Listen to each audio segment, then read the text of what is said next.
عرب کی ریتیلی دھرتی میں ایک گھاٹی تھی، دیار حیات۔ یہ ایک ایسی گھاٹی تھی جو کبھی نور، دعا اور برکت کا کیندر ہوا کرتی تھی، لیکن اب اس پر ایک اندھیرے جادو کا پردہ پڑ چکا تھا۔ اس کے بھیتر ایک چھپا ہوا دریا تھا، زمزم حیات، جسے مانا جاتا تھا کہ وہ اللہ کی طرف سے برکت اور نئی زندگی دینے والا پانی تھا۔ مگر سمے کے ساتھ یہ دریا بھی چھپ گیا اور لوگ اس کی داستان بھولنے لگے۔ اس گھاٹی کے پاس تھا روشن پور، ایک چھوٹا سا گاؤں۔ اس گاؤں کی ایک لڑکی تھی مریم، جو اپنی بوڑھی دادی زینب کے ساتھ رہتی تھی۔ مریم کا دل اللہ پر یقین سے بھرا تھا اور اس کے اندر دنیا کو بہتر بنانے کا سپنا تھا۔ اس کے گاؤں میں پریشانیاں تھیں، پانی کی کمی، فصلوں کا سوکھ جانا اور لوگوں کی امید کا ختم ہونا۔ ہر رات مریم اپنی دادی کی باتیں سنتی، جو اسے بتاتی تھیں کہ زمزم حیات ایک ایسا دریا ہے جو دلوں سے اندھیرا مٹا دیتا ہے اور گناہوں کی دھول دھو دیتا ہے۔ وہ دریا کسی جادو سے نہیں بلکہ دعا اور ایمان سے ملتا ہے۔ دادی کہتی تھی، ایک رات مریم نے ایک سپنا دیکھا۔ اس میں ایک نورانی آکرتی اسے دکھی جس کے ہاتھ میں روشنی تھی۔ اس نے کہا، مریم، اپنے گاؤں کو اندھیرے سے بچانا ہے تو زمزم حیات کو ڈھونڈو۔ یہ سفر آسان نہیں، پر تمہارے یہاں سے اٹھی دعا آسمان تک پہنچ چکی ہے۔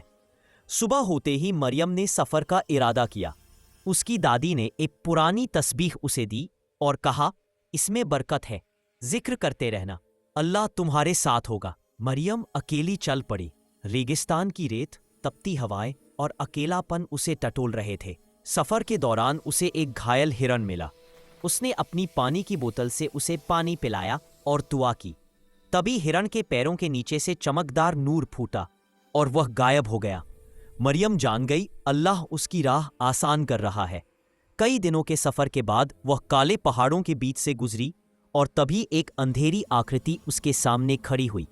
یہ ایک جادوگر تھا، اندھیرے کا سیوک۔ اس نے کہا، بے وقوف لڑکی، یہ گھاٹی تمہارے لیے نہیں، زمزم حیات میرا ہے، واپس لوٹ جاؤ۔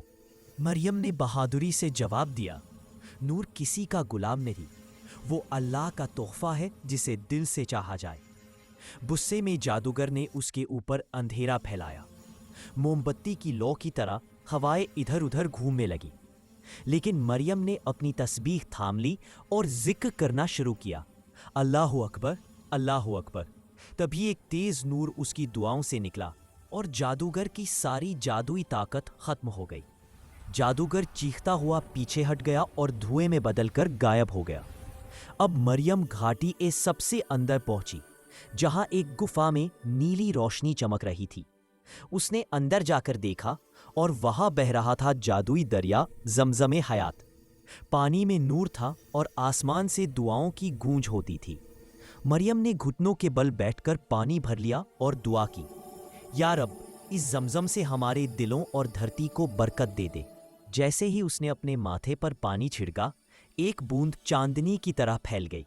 مریم کے جسم سے بھی نور پھیلنے لگا اور اس نے محسوس کیا کہ اللہ نے اس کی دعا قبول کر لی ہے۔ وہ گاؤں لوٹی تو لوگ اسے پہچان نہیں پائے۔ اس کے چہرے سے نور ایسے نکل رہا تھا جیسے سورج کی کرنیں۔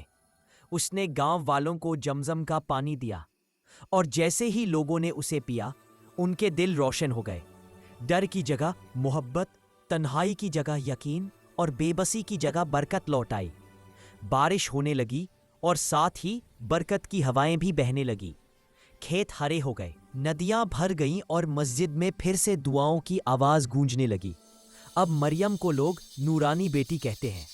وہ کہتی ہے، اندھیرا کوئی بھی ہو، اگر دل میں ذکر اور دعا ہو تو اللہ ہر دریا تک راستہ بنا دیتا ہے۔ زمزم حیات کی یاترا، ایک ایسی کہانی جو ہمیں یاد دلاتی ہے کہ جادو ایمان کا نہیں بلکہ اللہ کی رحمت کا ہوتا ہے۔